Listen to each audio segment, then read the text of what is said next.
Joining us now live from our nation's capital with exclusive reaction are two men most talked about. They're the most talked about guys in D.C. at the moment, Senator Ted Cruz and Mike Lee. Gentlemen, welcome to the program. Thanks for being with us. Thank you, Sean. Great to be with you, Sean. All right, so the bottom line is, assuming the House votes the way we think they're going to vote, we'll know within the next 10 minutes, premiums for people will skyrocket. We know that jobs are going to be lost, part-time status for people that want to work more hours, that's going to be gone, and we got this train wreck of a rollout. What's your reaction, Senator Cruz? Well, this is a lousy deal for the American people. This is sadly a classic instance of the Washington establishment selling the American people down the river. This deal does nothing for the millions of people who are hurting because of Obamacare. For all the young people coming out of school right now who can't find a job because of Obamacare, this deal does nothing. For all the single moms being forced into part-time work trying to feed their kids on 29 hours a week, this deal does nothing. For all of the seniors and people with disabilities right now being told, getting letters in the mail that they're losing their health insurance, this deal does nothing. It is an unfortunate instance of the Washington establishment once again not listening to the American people. Senator, you know, I know you were on Mark Levin's show earlier. You used the term, really, the people that sabotage this were your fellow Republicans, John McCain, Bob Corker, and others. What is your reaction to them tonight? Well, it was unfortunate how this played out. I mean, the last 2 months, and it's worth for everyone watching this to have a word of encouragement. What we've seen over the last 2 months has been incredible. We saw millions of Americans come together. Over 2 million Americans sign a national petition at don'tfundit.com, light up the phones here at the Capitol.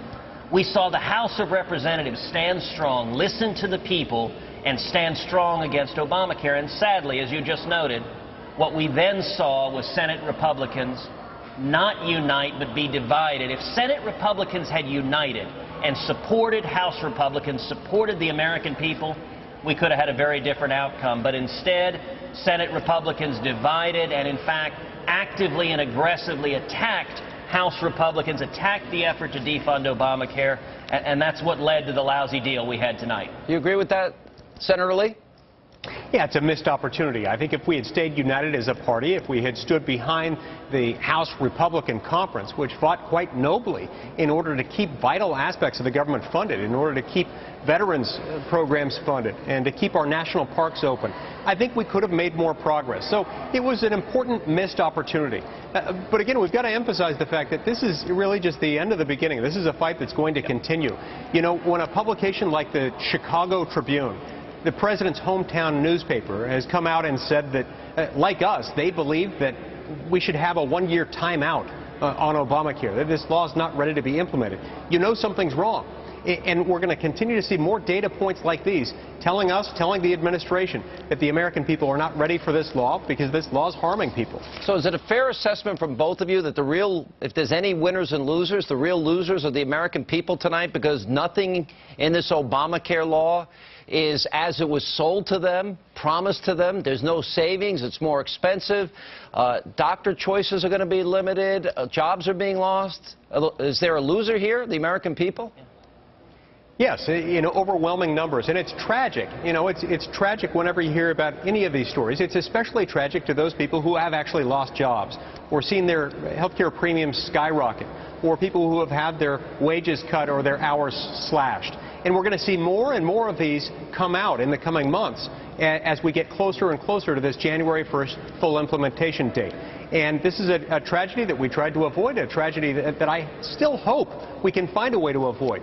But unfortunately, today's decision will make that more likely, that more people will suffer as a result of this law. I want to talk about the plan going forward with both of you when we come back. All right, we bring back Senator Ted Cruz and Senator Mike Lee and get some of their reaction. You know, Kelly Ayotte, along with Lindsey Graham and a lot of others that were opposing you, your fellow Republican senators, Senator Cruz said, oh, you know, we agree with Senator Cruz in our opposition to Obamacare. This is a tactical difference. Did they ever explain their strategy to get to the point of standing up against this law? Senator Cruz, do you ever get a full explanation? Well, unfortunately, there wasn't any other tactic that any of our colleagues suggested. And indeed, in the midst of this fight, there remained, right up until the end, an opportunity for a compromise, for something that perhaps would have been short of defund, which is what Mike and I have been fighting for, but something that would have provided real relief to the millions of Americans who are hurting under Obamacare. And the problem was that we did not have others in the conference coming forward supporting those compromises. You know, if you think about it, the House Republicans marched into battle. They exercised tremendous leadership, tremendous courage, and it should have been the Senate Republicans riding like the cavalry to support them. If the Senate Republicans had stood united with the House Republicans, that's how we would have won this fight. Instead, unfortunately, the Senate Republicans were divided and became basically an Air Force dive-bombing the House Republicans and conservatives, and once that happened, there was no way to hold the line with the American people and to actually achieve meaningful relief from all the harms coming from Obamacare. What was going on behind the scenes, Senator Lee? I heard there were a lot of conferences among you and your colleagues and a lot of harsh words exchanged during those different private conferences. I have my spies in these meetings every time. What was going on behind the scenes? It wasn't always pretty, and it's not always pretty. This is the way things work here sometimes. We don't always agree. And so sometimes tempers flared, and people said things that I suspect they might have regretted later. The important thing, though, moving forward, Sean, is that we unite behind the effort to expose the flaws in this law, to expose the fact that these are not mere glitches. This goes far beyond the website. This law is fundamentally unsound, and it's causing people to lose their jobs, and it's causing health care to become less affordable, not more. And so, moving forward, I want to unite the conference as best we can around the idea that Obamacare is bad and it's got to be stopped. Yeah. How are you going to get consensus with somebody like John McCain? I mean, John McCain seems to me that he was, you know, Harry Reid was holding him up in the middle, Senator Cruz, of your 21-hour, 19-minute filibuster and asking you if you'd give 15 minutes to John McCain because John McCain wanted to excoriate you on behalf of Harry Reid. How do you reconcile that? Well, listen, Sean, John McCain is someone whom I like and respect. He is a man of enormous courage and patriotism. He suffered for our country. You know, you'd be surprised to know it was just a couple of weeks ago. You like his treatment of you here, calling you wacko bird and lashing out at you in these private meetings? You know, listen, at the end of the day, you know, the old saying is politics ain't beanbag. And fortunately, neither Mike nor I have thin skins. And it doesn't really matter, politicians bickering back and forth. Whatever others choose to say, I don't intend to reciprocate. I haven't and I won't. And the real focus, the reason we were fighting this fight, is there are people all over this country that are hurting. There are people right now who are picking up a letter from their insurance company and discovering that the insurance that they're relying on to provide their family vital health care is being taken away. I just heard a story today about a family of missionaries who homeschool their kids who got a letter just recently saying their insurance was being cut because of Obamacare, and they're actually praying and talking about giving up the mission field and going to get jobs because they've got to provide health care for their kids. That's happening all over the country.